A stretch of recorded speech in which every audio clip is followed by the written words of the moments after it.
April kien mimli affarijiet, aħbarijiet u emozzjonijiet. Ftaħna x-xahar bil-ġimgħa l-kbira. Fl-ewwel ġimgħa ta' April passoltu il-ġimgħa tfinniħ u l-ħadd irxoxta.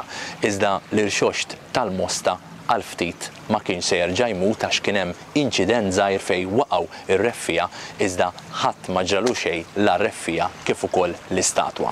Wara l-festi tal-Għid bdejna ġimgħa kbira oħra. Kienet il-ġimgħa ta' qabel l-elezzjoni kemm tal-Kunsilli Lokali kif ukoll ir-referendum ta' favur jew kontra il-kaċċa. Fil-11 ta' April morna nivvutaw u fit-12 ta' April bdew jingħaddu il-voti tar-referendum. Id-differenza bejn l-iva u le kienet ta' 2200 vot favur l-iva. U dak il-ħin kif ġie marraf ir-riżultat, il-Prim Ministru qal li s-season tal-kaċċa fir-rebbija jiftaħ it-tlieta ta' wara l-elezzjoni. Bażikament qal ukoll il-Prim Ministru li dan kien l-aħħar ċans għal kaċċaturi. X'rid ifisser bl-aħħar ċans għadu ħadd ma jaf eżatt. Is-sibta wara 18 ta' April bdew jingħaddu il-voti tal-Kunsilli Lokali. Il-Partit Laburista ġab 53% tal-voti, il-Partit Nazzjonalista 45% fil-waqt li l-Alternattiva Demokratika ġabet 1% tal-voti. Il-fil ta' tliet partiti huwa li marru tajjeb f'dawn l-elezzjonijiet tal-Kunsilli Lokali. Meta kulħadd kien ikkonċentrat fuq l-att tal-voti tal-Kunsilli Lokali f'dan il-baħar fejn homu jiena u inti fis-sajf seħħet traċedja ta' l-immigranti irregolari. 5 dgħajjes telqu iżda ma waslux. U stmat li 1200 ruħ tilfu ħajjithom f'dan il-baħar stess meta daw kienu qed jaqsmu biex ikollhom futur aħjar. Saret tislima lil dawn il-vittmi anonimi li kienu rib il-gżira tagħna, saret tislima biex inselmulhom għalkemm ma nafuhomx inselmulhom għall-att erojku biex isibu futur lej ħajjithom li dawn ħadu. Ovvjament traċedja oħra li seħħet f'dan ix-xahar hija dik tan-Nepal fejn seħħ terremot ta' 7.8 u l-agħar terremot li qatt seħħ f'dawn it-80 sena. Mietu huwa kkalkulat li mietu 7500 ruħ.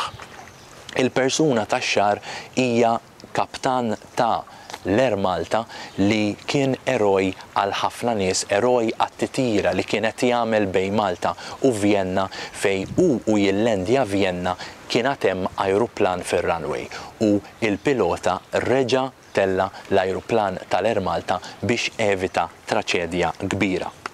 L-annimal tax-xahar bla dubju ta' xejn huwa l-asfur, imma 3 speċi partikolari li huma l-kuku, il-lapwing u l-kestrel li huma t-3 speċi li ġew sparati b'mod illegali fis-season tar-rebbija li ovvjament infetaħ wara li għadda ir-referendum. Kien hemm inċidenti oħrajn fosthom Olandiż li ntlaqat biċ-ċomp ta' xi kaċċaturi u xi kaċċaturi li ħarġu jikkaċċaw wara il-ħin stipulat mill-liġi.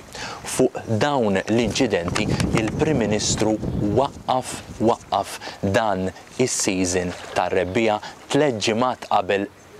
Xtaqna li kien 3 ġimgħat imma 3 ijiem qabel, 3 ijiem biss qabel ma għalaq is-season uffiċjali. Ovvjament dawk il-kliem ikkwotati mill-Prim Ministru meta tħabbar ir-riżultat dan huwa l-aħħar ċans għall kaċċaturi għadna ma sibniex sinifikat għalihom għax kif qal il-Prim Ministru ma jeskludi xejn li jekk il-Kumitat jagħtih go ahead il-kaċċa fir-rebbija tal-2016 tiftaħ xorta. Huwa magħruf mill-investigazzjoni li għamilna li peress li Nino Farrugia qabel elezzjoni qal li jekk tiltaqa' ma' kaċċatur joffrilek kafe bla dubju ta' xejn f'dawk it-3 ijiem li waqfet il-kaċċa kienu organizzati ħafna coffee mornings fl-għelieqi tal-kaċċaturi. Dak kollox minnaħa tiegħi għax-xahar ta' April kif qed taraw it-temp jidher li beda ir-ritmu qawwi biex iwassalna għas-sajf, nagħlaq billi nurkom l-oġġett tax-xahar. L-oġġett tax-xahar huwa xema li ser inħalluha b'rispett lej dawk il-vittmi li provaw ifittxu futur aħjar iżda issugraw ħajjithom u ġiethom ħażina. Se nħalluhom hawn u ovvjament nitolbu għalihom. Sax-xahar li ġej saħħiet u grazzi.